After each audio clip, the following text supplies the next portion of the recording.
everyone, it's Greg from the Plastic Crap blog.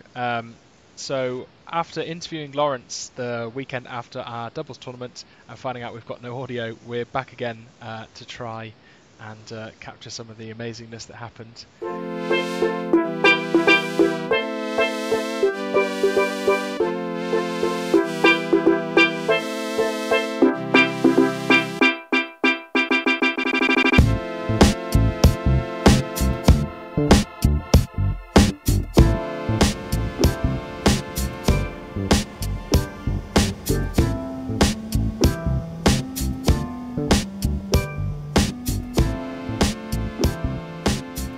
Getting a little while now, isn't it? We had the tournament on the 24th, you said? 24th, yeah, that's right. Yeah. We missed Father's Day and then somehow hit the England game.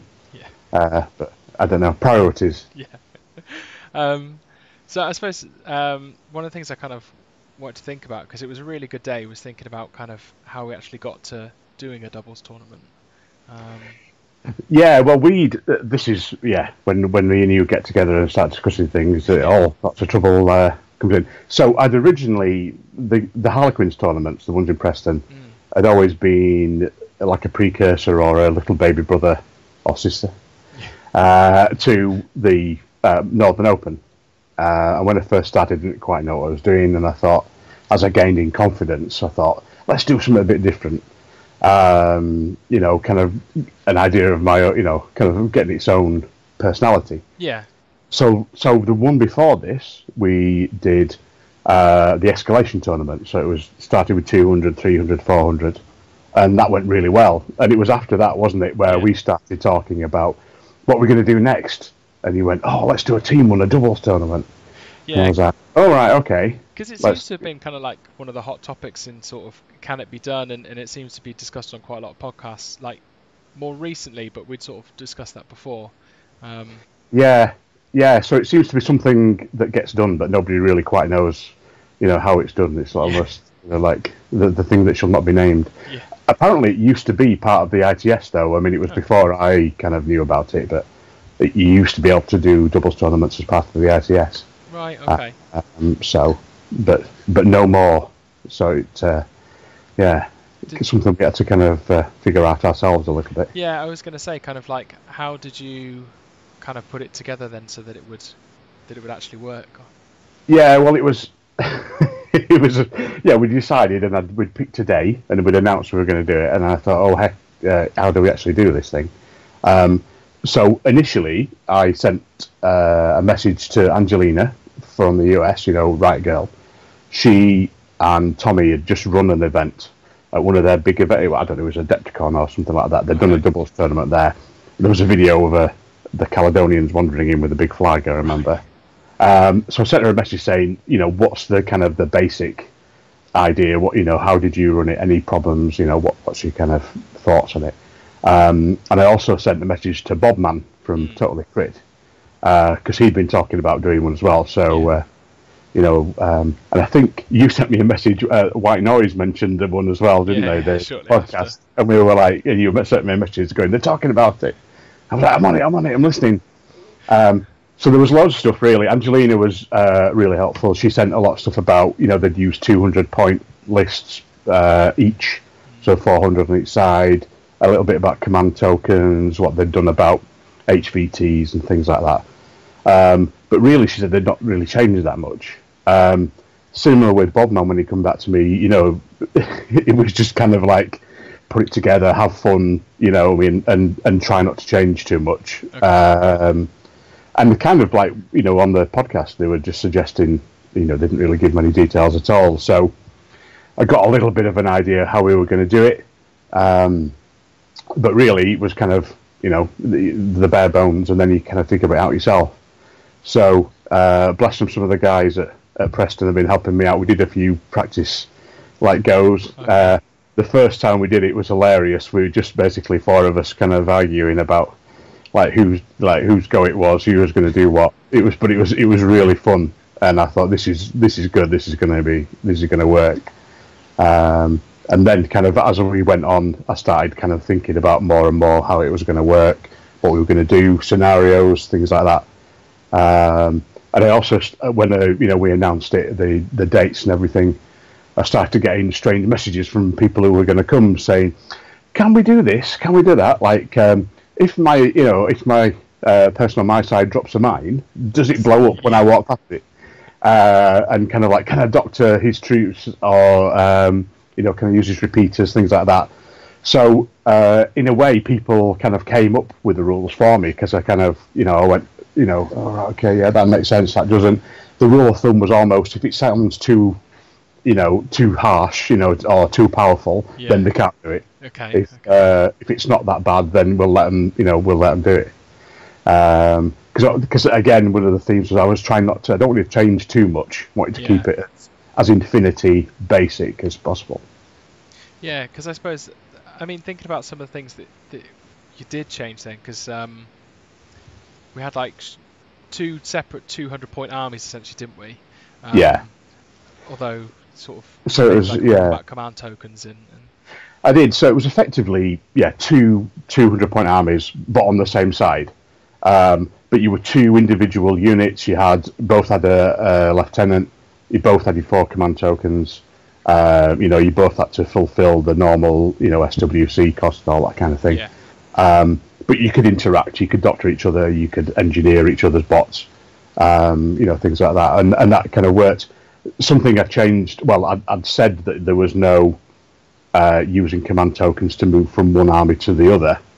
But it occurred to me kind of on the day, almost of the morning, that if somebody got absolutely battered in the first turn, that it would be horrible for them to have to then sit there for 2 hours or whatever and just have one guy. So I said on the day, if you wanted to, you can move somebody from one to another, but it will cost you 2 command tokens to do it.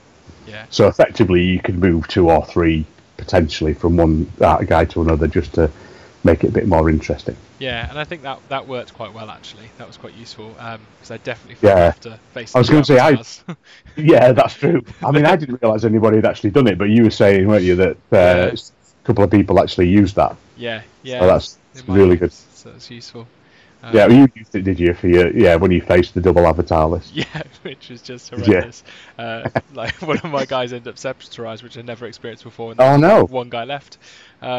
So yeah, it was quite useful for me. That was funny. I remember looking over when you were playing that game, and your face, you're like oh, it was horrendous. Although it didn't give much other people that kind of problem, but I think that was one of the nice things about it not being an ITS, it being something quite different, because you had a lot of people who played armies they'd never even played before. Silly lists, which was good. Yeah, exactly. I mean, I went with 200 points each. I mean, Angelina had said, that's what they'd used, and I kind of thought, well, if we go to 150, it kind of cuts down on the crazy stuff or the fun stuff you can use. So I stuck to 200, and we got some pretty crazy stuff, didn't we? Like, people were taking, the double avatar, but there was all sorts of really fun stuff around, and I really liked that. It was kind of everybody got in with the spirit of it and joined it. Fun. Because I think, like what you were saying about making your events slightly different, you've always had those kind of I was going to say rewards, but I can't think of, like, little missions that you exactly. Well, I had my own little objectives, didn't I? As part of it. So there's always been things that just happen in the game. The idea being that there's a few people who might be the more serious people doing the stuff that the top tables, but everybody else down the bottom is like going, it's not that fun. So I used to give everybody a little objective. So it's things like, kill 3 of your own guys with the doctor, blow up as many people as you can with one blast marker, and things like that. One of them was jump from one building to the other, stuff that was kind of a little bit, more fun, really, to give them something else to do. So there has been a theme throughout the events I've run at Preston about being a bit more fun, being a bit more crazy, and the prizes and things were to match as well, because you won, didn't you? You won as much on the crazy objectives as you did on the ITS itself. So and I think, straight out the gate when we were playing at this doubles tournament, team names. Oh, it was brilliant. Just started off with a massive laugh. It was so funny. So I had asked everybody to come up with team names, a reason for the 2 armies to be playing together, So the first thing we did on that morning was I got everybody to tell me what the names were, weren't they? And it was funny, wasn't it? But it was I don't know, Goulam Rouge. Goulam Rouge was just amazing. Just amuses me so much. Going around with a little basket of participants. No, Hacky and French, wasn't it? The French Ariadne. That was brilliant, wasn't it? Yeah, he did. He brought like a little basket of like croissants and French fancies and all sorts. That was it was excellent. Yeah. That really made me laugh. We had a couple of guys with that. There was loads of Toha, wasn't there? So loads of Toha. The Bugs was good. I faced them in the first round. That was a good one. But there was all sorts of weird. You guys were the specialists, weren't you? Specialist, yeah, because I'm a doctor and Luke's an engineer. Yeah, exactly. I thought it was brilliant. All your good. cubes was the double. All your cubes, yeah. Oh yeah, and then I was actually on my own, wasn't I? So I was the lone arranger. But yeah, it was really funny. You probably got a list somewhere, have you? That's all right. That was cool. Could see. So it's straight out of the gate, we were like having a lot of fun. And I suppose it kind of makes me think around. One of the teams was the Hipster Boys, which is Joe and Andy from Scotland. Yeah. They were playing Rama and Tunguska before the rules are out and dressed up like hipsters for the entire day. It's brilliant, isn't it? I can't believe Andy kept that hat on. He was roasting, wasn't it? And he had a big woolly hat on all day. And his girlfriend's jeans. Oh, really? I didn't realise that. Was that from choice or? Yeah. All right. So it was really good, and I think which also makes me think about when I think one of the centerpiece tables for that weekend was Joe's Aristea. Oh yeah. I mean, that's it. We've always had a thing where I wanted people to bring impressive and painted tables. Yeah. Sort of a week before, Joe had said to me, "Oh, do you need any scenery or terrain?" And he went, "I've not painted mine yet." And I went, "Oh, well, if it's impressive, then yeah, bring it." And he sent me a video, and I was like, "Oh my goodness!" Yeah. It was absolutely amazing. And he said, "I've not tested it yet," and I was like, "Don't worry, nobody will care." Yeah. It was just amazing, wasn't it? So he's made like a huge Aristea stadium. Yeah. Which is just phenomenal. Yeah, and did he design it all himself, didn't he? He did, yeah, and he's never designed anything. He's not taken any courses. He's just spent a long time perfecting it. Like, he's got far too much time on his hands, doesn't he? It's like doodles on a piece of paper. Yeah. But it absolutely looks amazing. Yeah. And I can't wait to see it when it's all painted. I think he's going to do a few tweaks, isn't he? Because there were a few kind of getting your hands into a few bits and places were a little bit difficult. But yeah, I think gameplay-wise, it wasn't as good as it looked. In terms of sometimes there wasn't as many entrances, and if you got onto like a level of the stadium, you had to come all the way down to get out.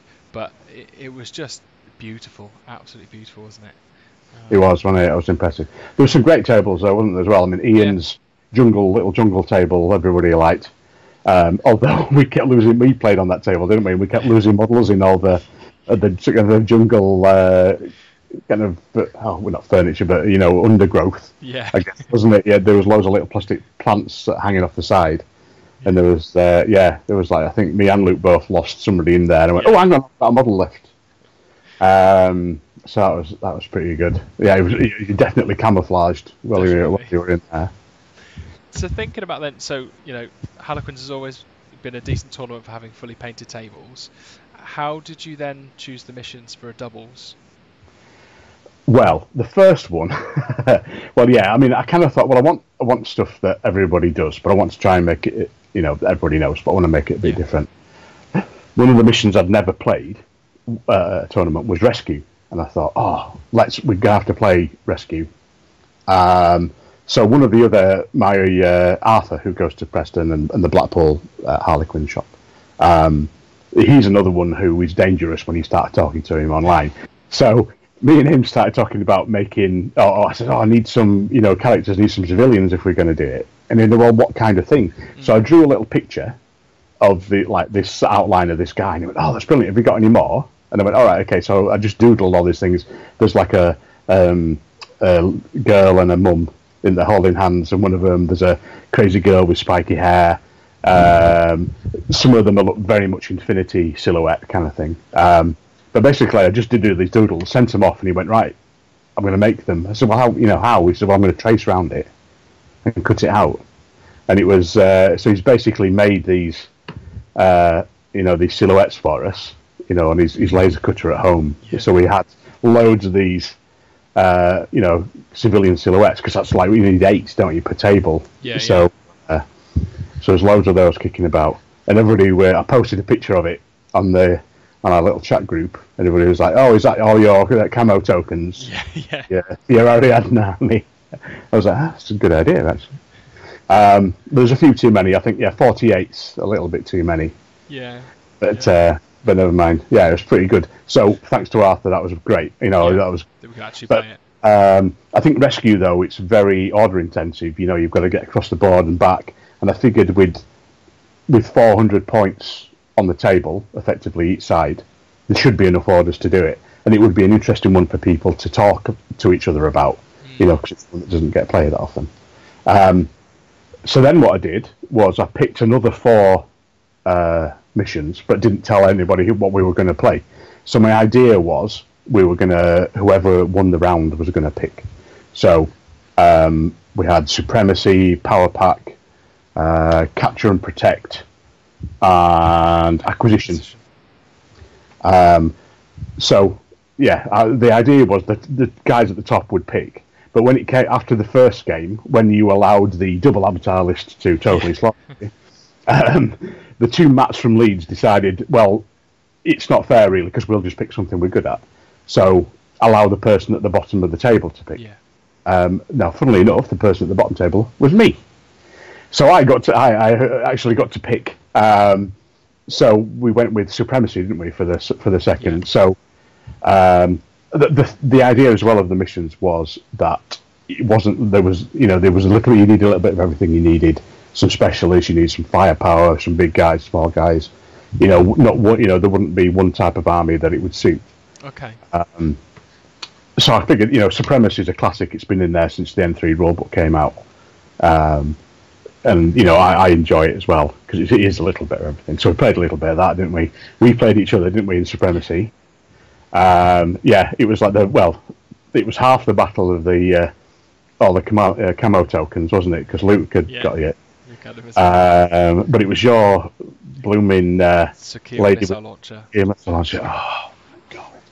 MVP that was. No way! Just could not do anything with it, could I? Yeah. And it was just like anything I shot at it, dead. Not fun. And then Luke did his Spetsnaz. Which is something I'd done, not quite to that effect. No, because he had a few. Was devastating. That was devastating. Yeah, getting getting his own back on stuff, things I'd done to other people. So, but that was good. And then the third mission, again, we were going to get the bottom person to pick, and that was still me. So bizarrely, I'd set it up so that everybody could, people could pick armies and didn't know what missions, and they didn't know what they're going to play, and I ended up picking all 3 missions anyway, due to my position on the table. I wasn't doing very well, but I was having a great laugh. So the last one was Acquisition. Yeah. So just the 3 objectives on the middle line. So Supremacy again is scored at the end of each turn. Acquisition is scored at the end. So again, trying to mix it up a little bit, make it a bit different. And that was, who did I face there? Oh, a couple of the local lads, Michael and Wheelie or Jonathan. Yeah. And they played, and that was quite funny. And it was because it was like a local matchup. It was like kind of quite a lot of banter going on there, all sorts of crazy stuff.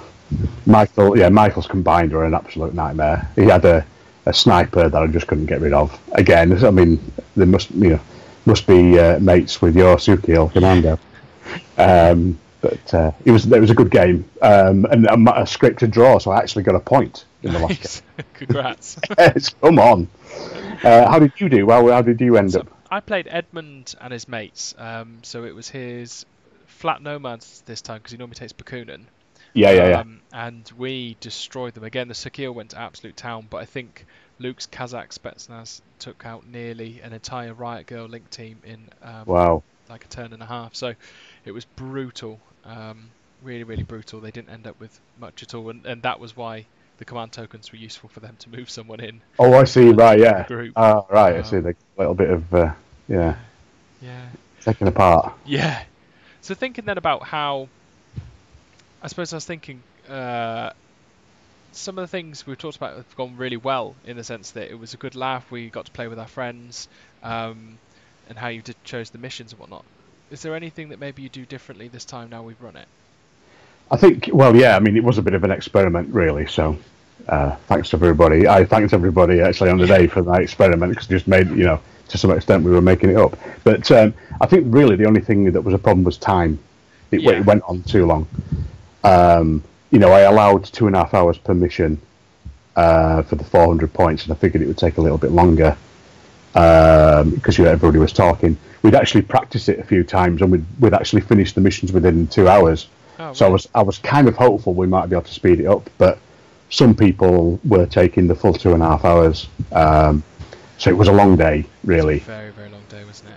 So, we've discussed it, since, haven't we? And I don't know whether we need to go with smaller armies, so 150 points each. Whether we need to go for simpler missions, somebody suggested. Yeah. We'll have to work it out. I think we'll see how we go. But yeah, we definitely need to tweak it slightly to get the timings down. Yeah, I think like you say, it was kind of. I think we were there from 8:30. Dice started at about 10, and we didn't get out till about 7, half 7. Well, yeah, but which was 7ish, wasn't it? I think by the time we started escaping, some of the guys had got like a 5-hour trip home as well, hadn't they? So I felt for them. Really, but I think they had a good day. We just need to sort that timing out. Yeah, definitely. Yeah. So anybody watching this, if they've got any ideas, please send them in, and then we'll work it out. But I think we're looking at smaller armies and maybe simpler missions. Yeah.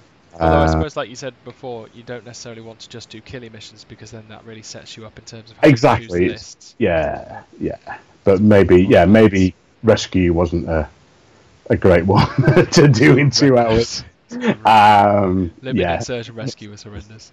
No, exactly. That was good. So, we'll change it up a bit and see how we go. Yeah. You'd be up for another one then, would you? Definitely. I really enjoyed it. It was probably the first. I sometimes often go to tournaments not having practiced missions, or maybe not even. I've got a slightly different list to usual, but having not practiced a doubles once, I didn't really know what to go in, and I think some of the teams put a lot of thought into how they were going to complement each other, maybe a bit of min-maxing. Me and Luke just rocked up and were ready to roll dice, and it was really casual, and I like that. It was a bit more chilled in that sense. Definitely be up for one. Good, excellent. That's good news. Yeah. We'll do another one definitely later in the year. Yeah.